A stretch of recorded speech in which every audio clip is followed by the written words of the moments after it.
how to use Halifax online banking. So basically, if you want to use Halifax online banking, it is actually quite simple to do. So assuming you've already set up or signed up or anything as such, now what we are going to do is online banking simply means that being able to make and use your bank account online without having to go to the bank manually, without having to do deposit money from bank, just like that. So first, once we're on the halifax.co.uk website right here, well, you can see the sign in option from the top right. So first of all, we will go to the sign in option. Now, if you already have your online banking account registered, you can simply enter your username and your password and click on the continue button. If you forgot your password or the username, you can click on the forgotten your sign in details and you will be asked to reset it if you haven't forgotten it.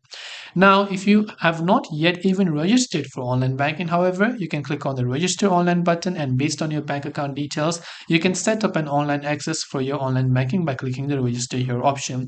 After you register and log into your online banking, there are many things that you can do right from the Halifax website. You can deposit funds, you can send money, initiate a wire transfer, you can view all of the information, the transaction, the history, everything right within your website or even the mobile app if you have some.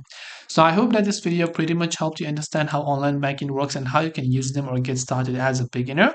If you have got any further questions, queries, and doubts, feel free to also leave them down in the comment section below. As always, thank you very much for watching and see you soon in our next video.